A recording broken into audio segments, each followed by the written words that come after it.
우리 김병기 위원님, 우리 정보위원회 출신으로 여당 원내대표가 되신 것을 다시 한번 축하드리면서 질의해 주시기 바랍니다. 감사합니다.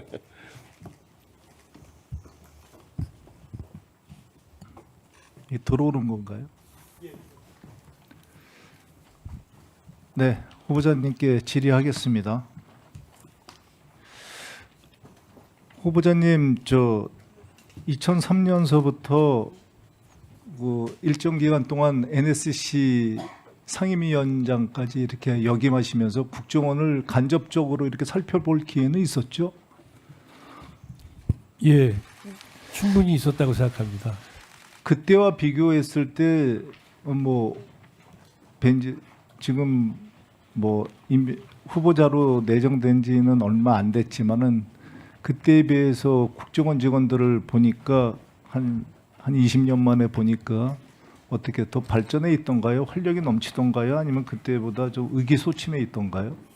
예, 사실은 그 당시 만난 뒤에 또 제가 국정원하고 관련을 가진 다음에 한 20년 지났습니다. 그런데 그 사이에 여러 가지 국정원과 관련해서 여러 어려운 얘기들이 많이 있어서 또 흔들리는 얘기도 있어서 국정원 직원들이 짧게 좀 부탁드립니다. 수준이 어떨까 했는데 들어와 보니까 촉이 살아 있다. 상당히 수준이 높았고 그래요? 역량이 있다고 봤습니다. 예. 대단히 죄송한 얘기지만은 저는 좀 의견이 다릅니다. 그래서 몇 가지 여쭤보겠습니다.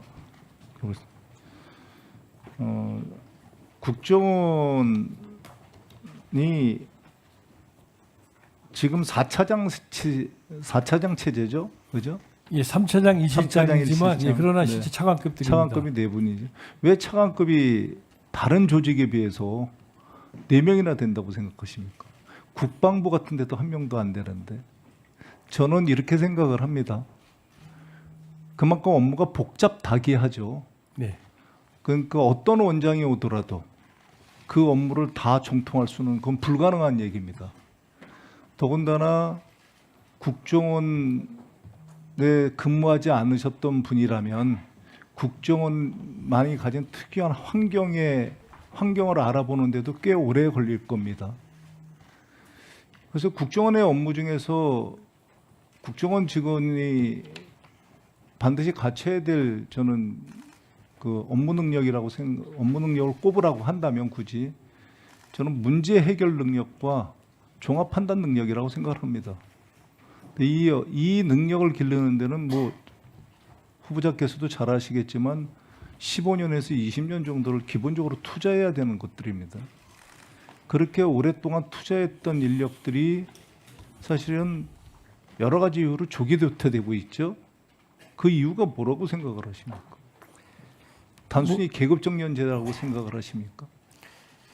정치적 변동에 따라서 국정원이 많이 영향을 받은 탓이 아닌가 그렇게 생각하고 있습니다. 이게 보복의 악순환이죠. 노골적으로 말씀드리면 그 근저에는 인사라는 게 있다는 것은 너무나도 쉽게 유추할 수 있는 것이고요. 그런 상대를 쳐내기 위해서는 어떻게 해야 되겠습니까? 그 인사를 왜곡하는 수밖에 없습니다. 진짜 문제가 있는 직원이면은 그거는 그 정권에 상관없이 그거는 내보내면 되는 거지. 처리하면 되는 거지만 그렇지 않고 대가가 없는 직원들을 처리하려면 그건 인사를 왜곡하는 수밖에 없겠죠, 그죠? 그 왜곡이 국정원에서는 불행하게도 정권이 바뀔 때마다 반복되고 있습니다. 국정원 내부에서의 이런 기능을 담당하는 곳이 있죠.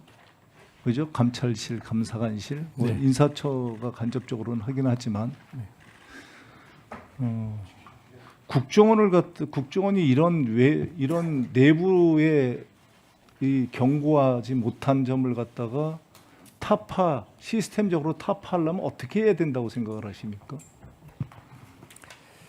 글쎄요, 다른 무엇보다도 국정원이 정치적인 영향을 받는. 저는 이렇게 생각을 합니다. 그건 인적인 요소고요. 네. 저는 시스템을 바꿔야 된다고 생각을 합니다. 어떤 문제가 생겼을 때는 반드시 시스템을 바꿔야 된다고 생각을 하는데 국정원 내부의 감찰과 감사로는 이 시스템을 저는 못 바꾼다고 확신을 합니다. 국정원 지금 전현직 직원들이 저도 포함해서 들으면은 뼈아픈 얘기긴 그리고 뼈아픈 얘기일 수 있겠습니다만 국정원은 자체 개혁이나 혁신에서 실패했다고 저는 생각을 해요. 그리고 이 시스템을 바꾸지 않는 한 이거는 반복이 될 거라고 저는 확신합니다. 국정원이 변하고 국민의 정말 정보기관이 되겠다는 건 매번 반복되는 얘기입니다. 근데 그 얘기를 지금 30년째 하고 있는 거거든요. 그게 저는 외부의 감시의 취약이라고 생각을 해요. 그래서 세계의 정보기관은 그러면 특별하게 우리나라보다 사람들이 선하고 그래서 그런 게 없느냐? 그렇지 않습니다. 그러니까 외국은 이 외국 선진 정보기관은 이 점을 일찍이 간파하고 이미 1970년대부터 이런 기능을 갖다가 강화했죠. 그게 외부에 의한 정보 감시 체계의 두 가지 크게 들어보겠습니다. 하나가 정보 감찰관제죠. CIA 같은 데가 이제 특징적으로 하고 있는데 외부에 의한 감찰 감사를 하고 그 결과를 대통령과 국회 정보위원장과 그리고 국정원장한테만 우리나라로 보면 국정원장한테만 보고하는 시스템입니다. 또 하나가 있는데 그걸 더 적극적으로 해서 아예 그 감찰관들을 국정원과 관계없는 우리 국정원이라고 비정하겠습니다. 국정원과 관계없는 기관에서 선발해서 감시하게 하는 기능입니다. 그 기능은 호주가 좀 대표적이겠죠. 또 하나는 백악관 그리고 우리로 얘기하면 대통령 비서실 직속으로 해서 정보 공동체를 형성해서 정보 공동체에 의한 그 행정부의 감사가 있겠습니다. 그리고 이제 대표적인 게 이제 정보위원회에 의한 감사겠죠. 이 기능이 원활하게 돌아가지 않으면 국정원은 앞으로도 지금의 이 문제가 반복될 거라고 생각을 합니다. 여기에 대해서 어떻게? 예, 존경하는 김병기 의원님 말씀하신 부분 매우 중요한 지적이라고 생각하시고요. 제가 국정원장이 취임한다면은 여러 가지 말씀하신 부분들을 갖다가 살펴보면서 저희 원 발전에 기여하도록 검토를 해보겠습니다. 1분, 예, 1분 더 주시고. 비공개에서는 좀 더 디테일하게 이 건에 대해서 물어보겠습니다. 그러니까 준비 좀 부탁드리고요. 예.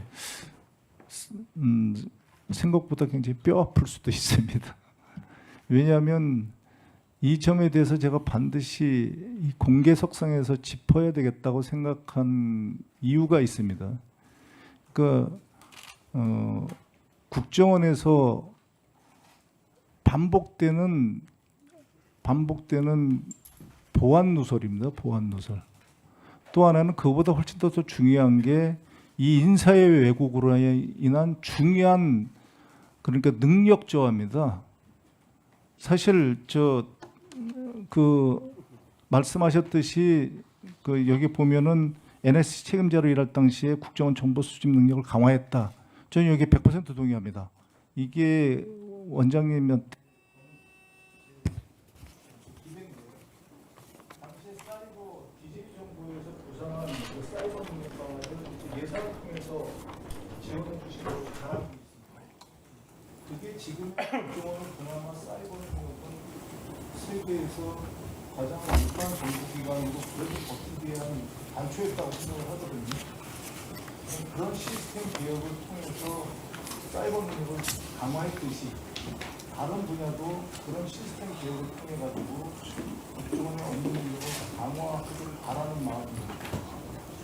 오후에 그치기도 네, 감사합니다. 우리 국정원 출신이시고 내부를 잘 아시니까